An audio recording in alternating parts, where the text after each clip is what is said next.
আপনি আমির খানের সাথে বিজ্ঞাপন করেছেন পেপসির। আমি ছোটবেলায় মনে আছে যখন আমরা বিটিভি দেখতাম সিনেমা, একটা পেপসি হবে, এই সেই যে বিজ্ঞাপন পেপসির ঘটনাটা এবং সেই বিজ্ঞাপনটা নিয়ে জানতে চাই। এটা আপনার জীবনে একটা, এই প্রজন্ম অনেকেই জানে না। এটা হচ্ছে 94-এ, নেক্সট ইয়ারে 93, 94 আমার কি 90-র পর থেকে আমার কেরিয়ারটা গ্রাফটা মানে এমনভাবে উঠেছিল যে এটা আমি সব সময় ঈশ্বর, আল্লাহ, ভগবান সবার আমি মানে যেই বলি আমরা হয়তো আমরা বিভিন্ন নামে ডাকি, আমি কৃতজ্ঞ।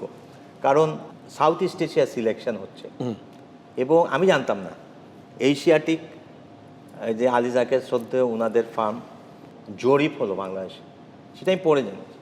জরিপে আমি আমার নাম 1 নম্বরে আসে, মানে মডেল হিসাবে। হ্যাঁ, তখন মডেল না মানে স্টার হিসেবে, স্টার। ও স্যার, আপনি তো মডেল না, তারকা হিসেবে। মানে ওরা চাচ্ছিল জনপ্রিয় তারকাকে মুভি এবং সব দিকে মিলে। কারণ এর আগে মাইকেল জে ফক্স হলিউড থেকে selected, Michael J Fox back to the future now, okay, and Aamir Khan selected. Then বাংলাদেশে যখন হলো এবং আমাকে তো সবচেয়ে ইন্টারেস্টিং হলো আমি যখন সিলেক্ট হলাম আমাকে অনেকে বলছে, ভাই আমির খান এর সাথে যাবা, এরে কাজ করবে, বড় ডিরেক্টর, তুমি তো নায়ক না, তুমি পারবা না।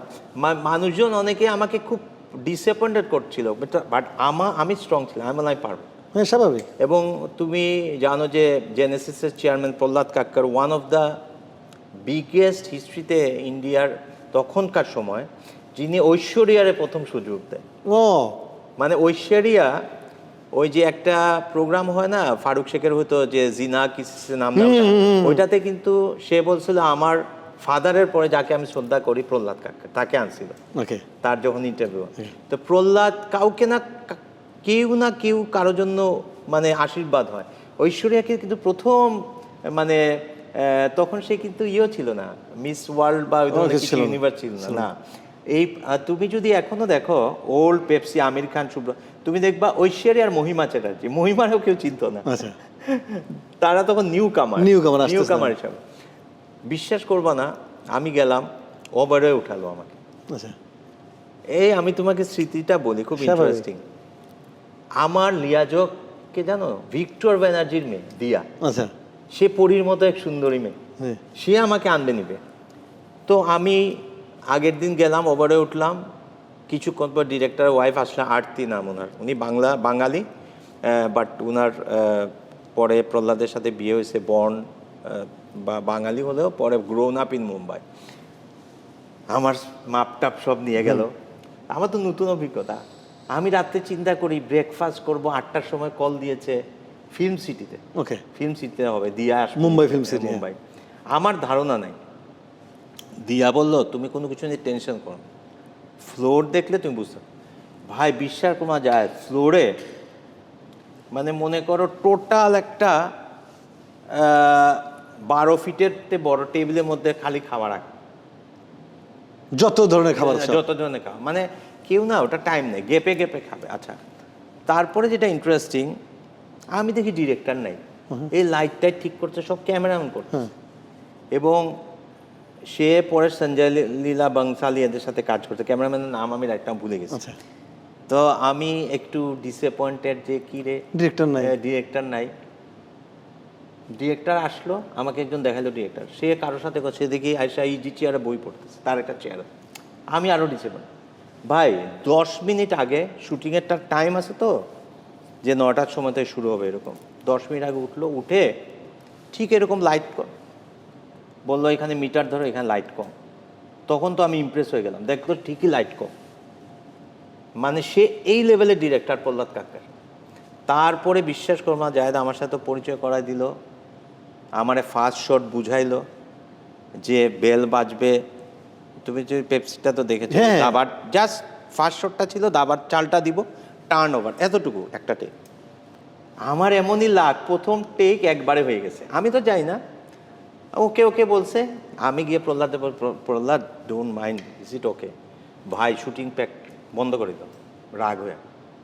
কই do know me? I took 25-30 times a shot of Aishwarya, আমার বলতেছে। তুমি যাও না, যে তোমার যদি এই টেক ওকে না হইতো আমি 6 মাস টেক নিতাম, এই টেকটাই 6 মাস।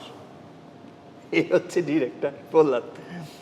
এই আর কি। তারপরে দেখো ঘটনা, আমি জানতাম না আমার স্টান্ট পেন নাই। ওই যে ডাইভিং দেখছি, গাড়ির উপর থেকে হ্যাঁ গাড়ির উপর থেকে আমাকে দেখি প্রহ্লাদ ওই দিন শুটিংয়ের পরে ডিস্কোতে নিয়ে গেল, রেস্টুরেন্টে নিয়ে গিয়ে পুরো ফ্রেন্ডলি হয়ে গেছে। এত সিনের একটা লোক, আমি না বুঝে পাইতেছি না আমি এত ভালো কাজ করলাম। পরে বলে, Shubhra, you are very smart, you could do the stuntman job. আমি সাথে বললাম, ইয়েস, নো প্রবলেম। আপনার জোশ চলে আসছে। হ্যাঁ, দেখো একটা ডিরেক্টর কিনা ওটা মোটিভেট করতে পারে। ক্যাপ্টেন অফ দ্য শিপ তো এই জন্য বলা হয়। হ্যাঁ, এবং বিশ্বাস করো আমার সাথে আবার পাকিস্তানের একটা ছেলে ছিল, ও খুব নামকরা আওয়াজ ব্যান্ড তখন, একদম হার্ট থ্রব, হার্ট থ্রব। এই আমাদের সাইজ, আমাদের তিনজনের সাইজ মোটামুটি সমানই, আমি আমির খান আর হারুনকেও সিলেক্ট করে, হারুন আর আমার আউটডোরটা একসাথে হয়েছে। তো ইন্টারেস্টিং ঘটনা হলো, প্রহ্লাদের ইউনিটে ম্যাক্সিমাম মেয়েরা কাজ করে। আচ্ছা, তো যখন আমরা রাজকামলে হয়েছে আউটডোরটা, আমি এত ডিটেল বলতেছি না, মনে করো বাইরের আউটডোর, 4টা ফায়ার ব্রিগেড, বৃষ্টি দিতেছে, ধোয়া টোয়া, এটা মানে হিউজ কারবার। বোম্বাই ভাই মানে ওই লেভেলে কাজ করলে খুব বোঝা tough, যায়। কঠিন, হ্যাঁ, কঠিন। অনেক লেভেল আছে তো, কিন্তু ওইটাতে হাইয়েস্ট লেভেল। মানে আমার একটা জাম্প আছে, সেইখানে আমাকে মই দিয়ে উঠাইলো, ধরে আসি, ল্যান্ডিংয়ে টার্ন করতে হবে, তারপরে যে গাড়ি টু গাড়ি জাম্প, বলছে গাড়ি তুমি মধ্যে পা দাও, কিন্তু তুমি তুমি গ্লাস ভেঙে যাও, কিন্তু তুমি মধ্যে পা দিবা না, কার্নিশে পা, মানে এমন তাদের ব্যাপার স্যাপার, মানে তুমি বুঝতে পারো, মানে এদের সাথে কাজ করলে মজাই অন্যরকম।